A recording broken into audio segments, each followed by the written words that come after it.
Bonjour à tous et bienvenue dans ce 6h30. Nous démarrons avec la santé. 3 enfants ayant des malformations à la naissance retrouvent le sourire. Ils ont été pris en charge par l'ONG Children Hope Côte d'Ivoire, spécialisée dans l'évacuation sanitaire d'enfants malades vers les États-Unis. Un enfant a été récemment évacué. Il souffre d'une malformation congénitale. Attention, les images peuvent choquer. Francis Boifou. Ce bébé est né avec une malformation congénitale. Dominique Abolo a 4 pieds, dont 2 dans le dos. Grâce à l'ONG Children Hope Côte d'Ivoire et ses partenaires, ce bébé s'est envolé pour les États-Unis d'Amérique. Il va y subir des soins. C'est que la structure veut lui permettre de retrouver le sourire comme les autres enfants. Beaucoup d'émotions, beaucoup de joie de savoir que bébé Dominique aura la possibilité de partir se faire soigner, revenir et avoir, on va dire, une vie la plus agréable possible en fait. Et c'est une grande joie pour nous d'avoir pu y contribuer. L'ONG Children Hope Côte d'Ivoire est spécialisée dans les évacuations sanitaires d'enfants malades vers les États-Unis d'Amérique. En 10 ans, elle a pris en charge 98 enfants. Récemment, cette organisation non gouvernementale qui œuvre pour le bien-être des enfants défavorisés a accueilli à l'aéroport Félix Houphouët-Boigny d'Abidjan 2 enfants après plusieurs mois passés dans les hôpitaux américains. Yasmine Naounou est rentrée avec une prothèse au pied qui lui permet de retrouver le chemin de l'école. Avant son voyage, cette fillette souffrait d'une anomalie rare au pied. Visiblement heureuse, la petite Mariama Diomandé a du mal à se séparer de celle qui a pris soin d'elle avant et après son opération chirurgicale. Elle avait une tumeur au niveau du front. La prise en charge d'un enfant depuis la Côte d'Ivoire jusqu'aux États-Unis pour y subir des soins est estimée à environ 4 millions de francs CFA. Pour soulager plusieurs autres enfants en difficulté, l'ONG Children's Hope Côte d'Ivoire et son partenaire, The Little Sun for Kids, attendent l'aide de personnes de bonne volonté. Je vous propose à présent de faire une incursion en compagnie de notre reporter Malika Koulibaly dans les locaux de l'unité de néphrologie pédiatrique du CHU de Yopougon. Ce centre est le seul qui prend en charge des enfants souffrant d'insuffisance rénale en Afrique de l'Ouest. Il est équipé comme il se doit. Le seul problème, c'est le coût du traitement jugé trop élevé. L'insuffisance rénale, cette maladie silencieuse atteint des millions de personnes à travers le monde. On la croyait une maladie d'adulte que non. Malheureusement, les enfants aussi en sont victimes. Les causes des maladies rénales chez l'enfant, vous avez des causes qu'on dit congénitales, c'est-à-dire que l'enfant naît avec une malformation déjà au niveau du rein. Ensuite, vous avez des causes acquises, c'est-à-dire que c'est des pathologies générales qui vont retentir sur le rein, notamment le paludisme et de plus en plus aussi il y a l'automédication où les médicaments sont pris pas dans les normes. Malgré le grand nombre de malades du rein, les structures de prise en charge se font rares. Pour la Côte d'Ivoire et toute l'Afrique de l'Ouest, un seul centre, l'unité des néphrologies pédiatriques, sise au CHU de Yopougon.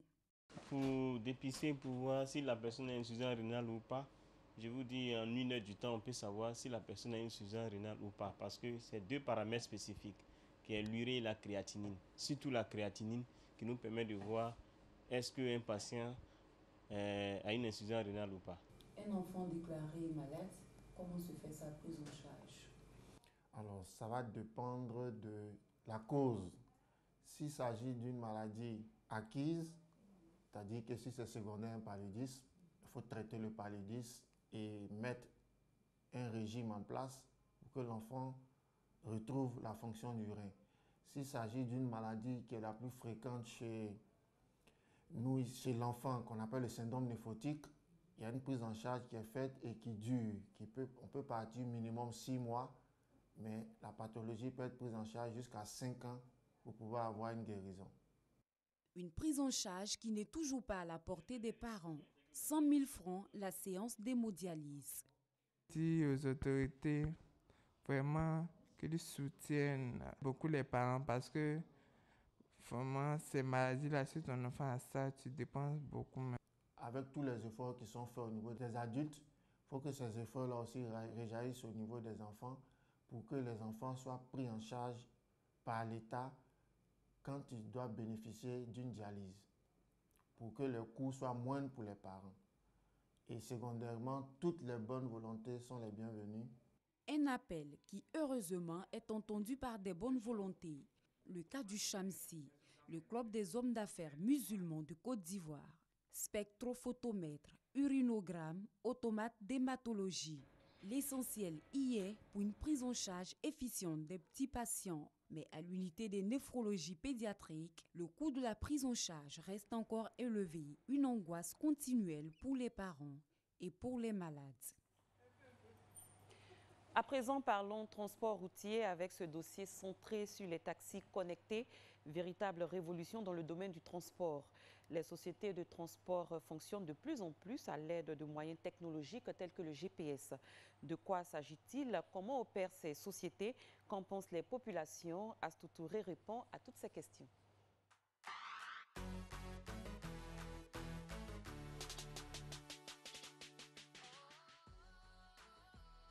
Le transport urbain, un secteur en pleine révolution.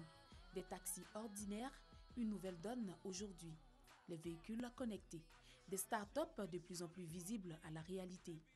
Des sociétés de transport qui exercent à l'aide de technologies adaptées. Un véhicule connecté, on va y trouver donc, comme je disais, un boîtier, une connexion à un serveur, et derrière on va y trouver en fait beaucoup d'informations, qui vont être des informations type à quelle vitesse le véhicule roule, sur quelle route il est, comment il freine. C'est le confort, c'est la raison pour laquelle je suis client particulier. C'est pas un seul clic. Via Google Smart, je suis simplement téléchargé l'application en 3 clics. J'ai déjà fait la réservation à partir de mon point de départ jusqu'à mon point d'arrivée. Et tous les identifiants du chauffeur me sont apparus sur mon écran, l'écran de mon appareil. Et c'est ensuite qu'en 5 minutes, le chauffeur est venu me chercher. Ma tablette me signale, automatiquement je fais un clignotant. Si je suis en circulation, je gare, j'essaie de voir l'identifiant. À partir de là, maintenant, je valide la course, je localise le client en question et je pars le chercher. Aujourd'hui, la technologie se positionne comme réponse à un challenge social, celui d'améliorer le transport urbain. Aujourd'hui, la technologie est essentielle pour le domaine du transport. Parce qu'on sait que, par exemple, sur un pays comme Abidjan et comme la Côte d'Ivoire, une ville comme Abidjan, on sait le nombre de voitures qui circulent par jour est assez extraordinaire. Donc par rapport à ça, le fait de connecter ces voitures permet d'avoir une information plus précise. Parfait est développeur d'applications, également responsable d'une société de transport. Pour lui, ce système permettra de professionnaliser et sécuriser le transport en Côte d'Ivoire. Ce système-là permet plus ou moins de sécuriser aussi bien les déplacements pour les clients et les chauffeurs. Aussi, il permet d'uniformiser les prix des courses parce que c'est des prix qui sont basés sur le compteur qui a été défini par l'État de Côte d'Ivoire.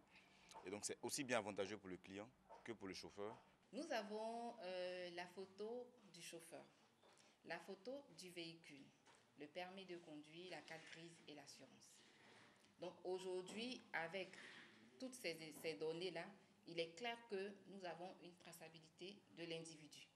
Environ 95% des conducteurs dans le milieu du transport sont analphabètes. Pour les initiateurs des véhicules connectés, la formation de ces acteurs de transport s'impose. Lorsque vous déposez votre demande pour être chauffeur, nous fait appel pour conduire avec les chauffeurs pour voir qui conduit très bien.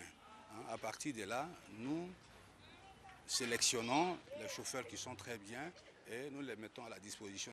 C'est un projet social qui permettra d'améliorer l'existant. Il se présente aussi comme une solution au problème du chômage des jeunes. Nous avons pour but de grandir et d'accroître l'effectif de l'entreprise et nous sommes vraiment en partenariat avec les grandes écoles dans le but de prendre vraiment ceux qui viennent de finir et de les former et de grandir avec eux. La technologie permet de résoudre de façon formidable le gros problème de chômage auquel est confronté nos différents pays ici en Afrique. Parce qu'avec la technologie, en moyenne, pour une voiture qui roule, vous recrutez au moins 3 personnes. Donc imaginez-vous, si on arrive à atteindre 100 000 voitures, on va recruter 300 000 personnes. Les conducteurs de taxis classiques ne s'en plaignent pas, mais reconnaissent plutôt la nécessité d'organiser le secteur afin d'améliorer leurs conditions de vie. Franchement, ça ne nous dérange pas. C'est comme sur le commerce. Hein. Tu vois au commerce, il y a plusieurs commerçants. Chacun gagne pour lui. Néanmoins, si l'État pourrait approfondir, que chaque personne déclare une retraite, c'est bon. Le secteur du transport a organisé donc. Mais en attendant, la diversité de choix, la population semble s'y être habituée.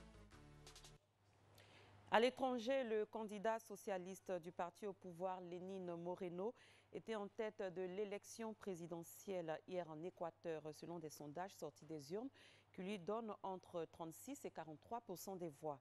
Le candidat suivant, l'ex-banquier de droite Guillermo Lasso, se situe entre 26% et 31% des voix, selon ces mêmes sondages. En Turquie, le procès de 47 militaires accusés d'avoir voulu assassiner le président Recep Tayyip Erdogan la nuit du 15 juillet 2016 s'ouvre aujourd'hui. En Syrie, après 2 ans de calme précaire, les combats reprennent. Damas et le sud du pays se sont embrasés à quelques jours des négociations de paix de Genève prévues le 23 février prochain sous l'égide des Nations Unies.